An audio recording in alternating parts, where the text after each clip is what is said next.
नमस्कार YouTube family. ITRचा refund किती दिवसात खात्यात येतो? करदात्यांसाठी प्राप्तिकर विभागाचे नवीन अपडेट आहे। चला तर या अपडेट संदर्भात सविस्तर माहिती आजच्या या व्हिडिओद्वारे आपण जाणून घेणार आहोत। जर तुम्हाला रिअल इस्टेट व्यवहारांबद्दल संपूर्ण माहिती हवी असेल तर आमच्या YouTube चॅनलला सबस्क्राइब करा आणि नवनवीन व्हिडिओ अपडेट्स मिळवा।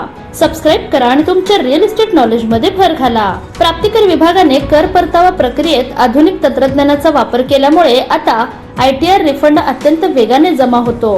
प्राप्त माहितीनुसार जर ITR मध्ये कोणतीही चूक नसेल तर ई-व्हेरिफिकेशन पूर्ण झाल्यानंतर साधारणपणे 7 ते 30 दिवसांच्या आत रिफंड बँक खात्यात जमा केला जातो। ITR फाईल करणाऱ्या करदात्यांसाठी रिफंड कधी येणार हा सर्वात महत्त्वाचा प्रश्न असतो। सध्या प्राप्तिकर विभागाच्या प्रगत ऑटोमेटेड सिस्टीममुळे अनेकांचे रिफंड अवघ्या 7 ते 10 कामकाजाच्या दिवसात खात्यात पोहोचत आहेत। मात्र फॉर्म मधील बँक खात्याची माहिती चुकीची असल्यास किंवा डेटामध्ये तफावत असल्यास या प्रक्रियेला जास्त वेळ लागू शकतो। आर्थिक वर्ष 2026 साठी प्राप्तिकर विवरणपत्र म्हणजेच ITR भरण्याची प्रक्रिया सुरू झाली आहे।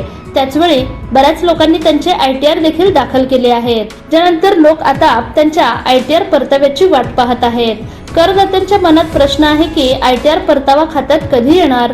आम्ही तुम्हाला सांगतो की पूर्वी जिथे लोकांना कर परतावा मिळण्यासाठी अनेक महिने प्रतीक्षा करावी लागत होती, तिथे आता तंत्रज्ञानाच्या मदतीने ही प्रक्रिया खूप वेगवान झाली आहे।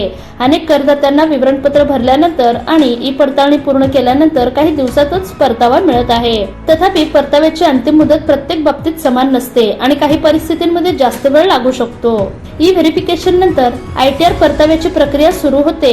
जेव्हा करदाता त्याच्या ITR ची ई पडताळणी पूर्ण करतो तेव्हाच आयकर परताव्याची प्रक्रिया सुरू होते। ई पडताळणीशिवाय विवरणपत्र पूर्ण मानले जात नाही। आयकर विभागाच्या म्हणण्यानुसार सामान्य परिस्थितीत ई व्हेरिफिकेशन नंतर खात्यात रिफंड मिळण्यास 4 ते 5 आठवड्यांचा कालावधी लागू शकतो। तथापि अलीकडच्या वर्षात बऱ्याच प्रकरणांमध्ये हा काळ लक्षणीयरित्या कमी झाला आहे। कर तज्ञांचे म्हणणे आहे की जर करदात्याने योग्य माहितीसह रिटर्न भरला असेल आणि सर्व आर्थिक तपशील आयकर विभागाच्या नोंदीशी जुळत असतील तर 7 ते 10 कामकाज दिवसाच्या आत परतावा मिळू शकतो। यासाठी AIS म्हणजे वार्षिक माहिती विवरण, TDS स्टेटमेंट, बँक खात्याची माहिती आणि इतर आर्थिक डेटा पूर्णपणे योग्य आणि अद्ययावत असणे आवश्यक आहे।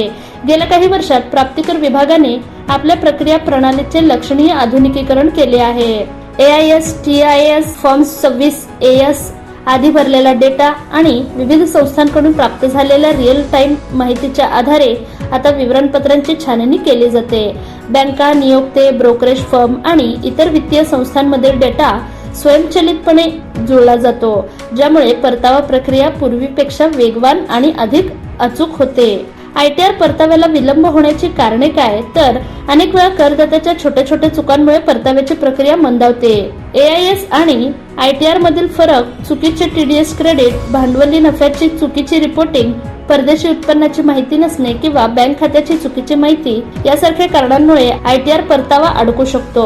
याशिवाय आयकर विभागाच्या रिस्क मॅनेजमेंट फ्रेमवर्क अंतर्गत काही विवरणपत्रांची छाननी केली जाते। अशा परिस्थितीत अतिरिक्त पडताळणीमुळे परतावा मिळण्यास जास्त वेळ लागू शकतो।